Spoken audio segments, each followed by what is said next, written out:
à notre portrait de la semaine. Samedi dernier, vous avez été plus d'1,5 million dans les rues de la capitale pour la Nuit Blanche.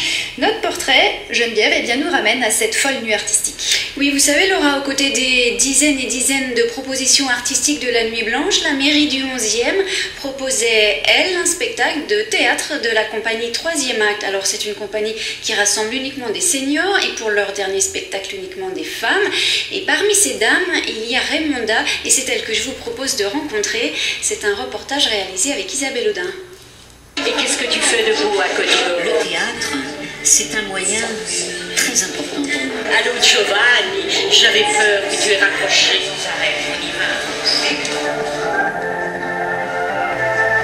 Et à l'intérieur de moi, j'ai besoin de ça. J'ai besoin de création pour pouvoir justement être moi-même. Je sais même plus où je dois aller.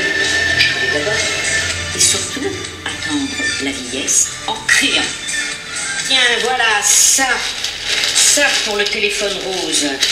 Oh, ça aurait été bien. Dans l'existence de Raymonda, il y a autant de vie que de chapeaux. Avant sa retraite, elle a exercé plusieurs métiers. A travaillé à l'ONU, a été enseignante, elle a vécu en Afrique. Et maintenant, excusez-la, elle est au téléphone. Allô Mario, qu'est-ce que tu dis? Que je suis une petite salope, que j'ai de belles miches et que je t'allume comme un gorille en rute. Ah ben non, pas ce langage. Allô Carlo, tu es toujours là avec tes anguilles. Allô Luigi, dis-moi, tu es tout seul? Bien sûr, tu te masturbes, mais je suis là, je t'embrasse, je te caresse. Je reviens de suite, continue un petit peu sans moi et surtout, ne termine pas sans moi. C'est très chaud, oui. Je suis d'accord avec vous.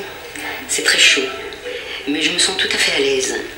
Je me sens tout à fait à l'aise parce que, à cause de mon âge. À cause de mon âge, et puis, en fait, c'est très drôle. Et puis, moi, j'ai beaucoup d'estime pour Franck Aram qui a écrit ce texte. Parce que j'y pense très très souvent. C'est une femme, j'ai lu tous ses livres en italien et elle m'a bouleversée parce qu'elle a écrit ce texte-là dans les années 80, au moment où elle voulait défendre la femme. Raymonda fait partie de la troupe du 3e Acte depuis 4 ans. Elle a joué avec d'autres compagnies et puis, avec 2 copines, elle a aussi créé une comédie musicale pour enfants qu'elle joue régulièrement. Raymonda, c'est aussi la vie des autres avant la sienne. Depuis 10 ans, elle accompagne des grands malades à l'hôpital ou tout simplement, elle aide une voisine en passant. T'es toute belle, dis donc. Dis-moi, j'ai mis mes lunettes aujourd'hui, tu vois, c'est pour ça. T'es très mignonne. Je me pose pas trop de questions, je réponds aux événements et j'essaye d'avoir une vie et de rester debout et de mettre les autres debout. Parce que, soit tout seul, on n'existe pas. Pour savoir son âge à Raymonda, facile, un petit coup de fil.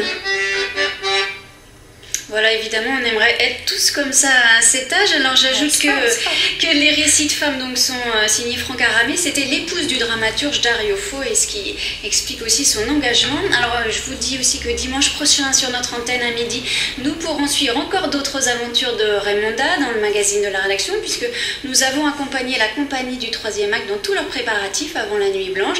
Alors il y a des comédiennes aguerries, bien sûr, comme on a vu, et puis d'autres qui sont montées sur les planches pour la première fois à l'occasion de la Nuit Blanche. Elles ont toutes plus de 60 ans et elles ont toutes la même gouaille? Oui, la compagnie du 3e Acte ne travaille qu'avec des seniors, comme on dit aujourd'hui. Alors le metteur en scène qui s'appelle Paolo Ferrandino a créé la compagnie en 2000. Et alors ce qui est absolument étonnant, c'est de voir les qualités de jeu de ces femmes. En fait, on dirait qu'elles n'ont plus rien à prouver. Et en fait, c'est ça, je crois, qui leur donne cette telle liberté et un tel plaisir de jouer. Et pour nous, un grand plaisir comme spectateurs. Merci Geneviève, notre portraitiste de la rédaction. À la semaine prochaine. Et en attendant, bien sûr, vous pouvez retrouver toutes les chroniques de la rédaction sur notre site internet france3.fr.